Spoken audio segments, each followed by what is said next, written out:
Good afternoon. This is a story in the Rainbow Colors of the Bible series. We just did red, and these two are, I would say, shades of red. Okay, it's going to be on Scarlet and Crimson. Now, Scarlet, I looked it up. It says it's not pink. It says it's more of a red with orange color, and Crimson, it says it's not purple, but it's more like a red and blue. So, Nahum 2:3, it says, the valiant men are in scarlet. The shield of the mighty men is made red. Chariot shall be with flaming torches in the day of his preparation, and the fir trees, F-I-R trees, shall be terribly shaken.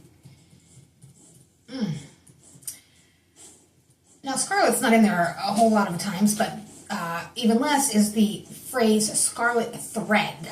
That's in there 3 times, and both of these are bizarre stories. So I am going to read you a story of Genesis 8, a story of a baby with scarlet thread on his arm, and how it got there. And here we go. At the time, Judah left his brothers and went down to stay with a man of Adullam named Hira. And there Judah met the daughter of a Canaanite man named Shua.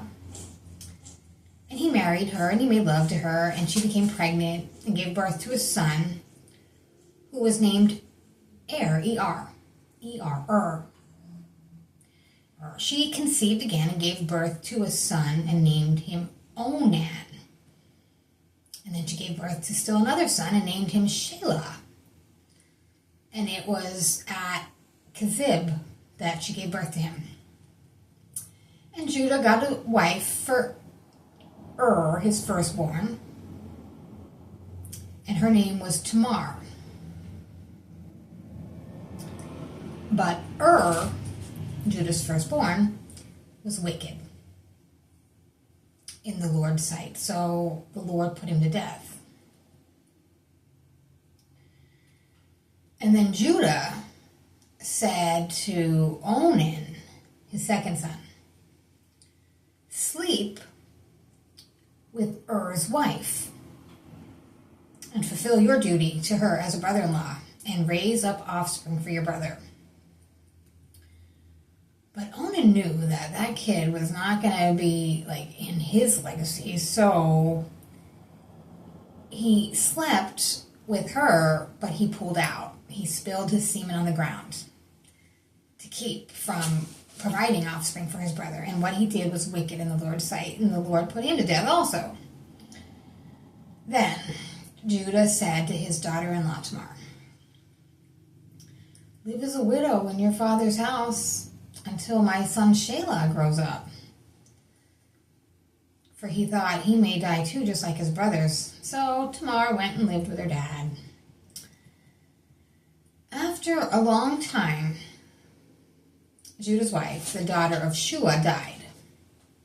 And when Judah had recovered from his grief, he went up to Timnah to the men who were shearing the sheep, and his friend Hira, the Adumulite, went with him.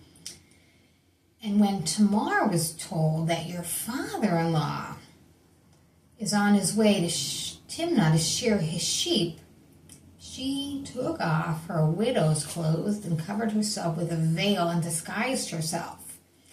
And she sat down at the entrance of Enamin, which is on the road to Timnah. And she saw that, though Shelah had now grown up,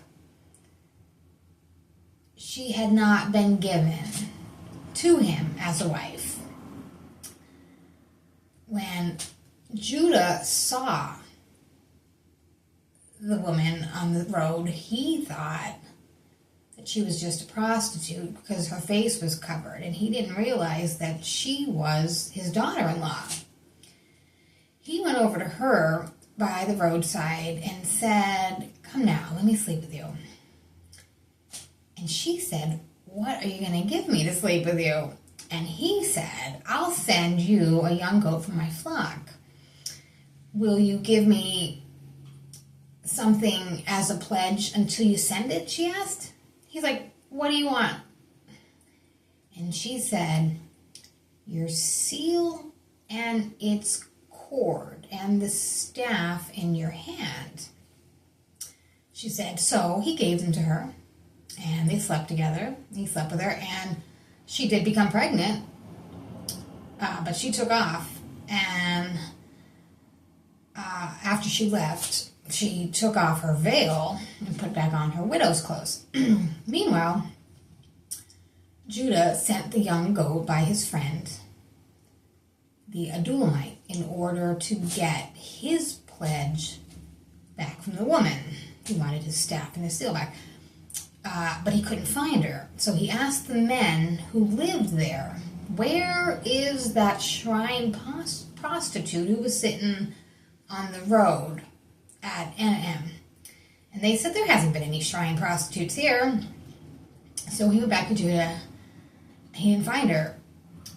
Besides the men who lived there, there hasn't been any shrine prostitutes there. Then Judah said, well, just let her keep what she has, or we're just going to become a laughingstock. After all, did I send her this young goat, but you didn't find her? About 3 months later, Judah was told a rumor that your daughter-in-law, Tamar, is guilty of prostitution, and now she's pregnant. And Judah said, bring her out and have her burned to death.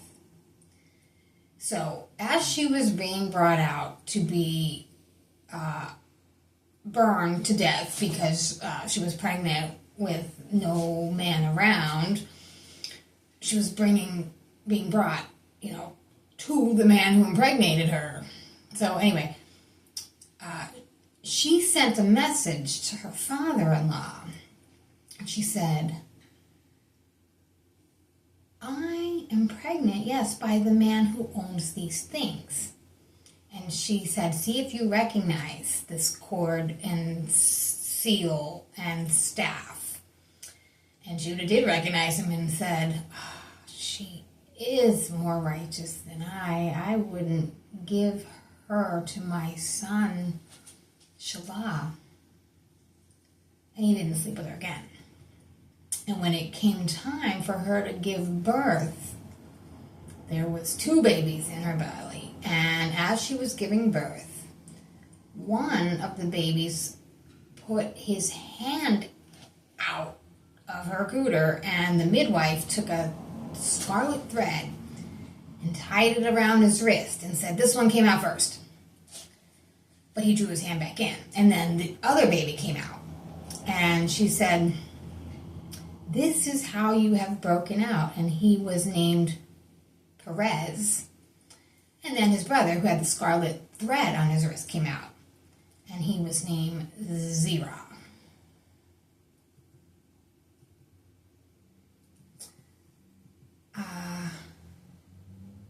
Scarlet thread is in there one more time in Joshua. And Joshua is a story also about a prostitute named Rahab. It's called the story of Rahab and the spies. And she wrought some salvation for herself because Joshua, who's the son of Nun, he secretly sent 2 spies to go to Jericho and check it out. Check out the land and look it over. And when they went there, they entered into the house of a prostitute named Rahab, and they stayed there. And picking up at line 2.14, these men said to her, our lives for your lives. And the men assured her, if you don't tell anybody what we're doing, we'll treat you kindly and faithfully when the Lord gives us this land. And she led them down by a rope through the window. For the house she lived in was part of the city wall. And she said to them, go to the hill so the pursuers will not find you, and hide yourselves 3 days. Then return until they return, and then go on your way. And now the men said to her, this oath you made us swear will not be binding on us unless, when we enter the land, you have tied this scarlet cord in the window through which you let us down, and unless you have brought your father and your mother and your brothers and all your family in your house. If any of them go outside your house into the street, their blood's going to be on their own heads. We are not responsible. But for those that are in your house with you, their blood will be on our head if a hand is laid on them. But if you tell what we are doing, we will be released from the oath you made us swear. And she agreed, and let it be as you say, and she sent them away, and they departed, and then she tied the scarlet cord in the window, and when they left, they went to the hill, stayed there 3 days until the pursuers had searched all along the road and then couldn't find them. The two men started back. They went down out of the hills, forded the river, and came to Joshua the son of Nun, told him everything that happened, and Joshua said, "The Lord has surely given the whole land into our hands. The people are melting in fear because of us." Scarlet's in there in the New Testament, Matthew 27:28. They stripped him, put on him a scarlet robe. Lamentations 4:5. They that did feed delicately are desolate in the streets. They that were brought up in scarlet embrace shit, dunghill.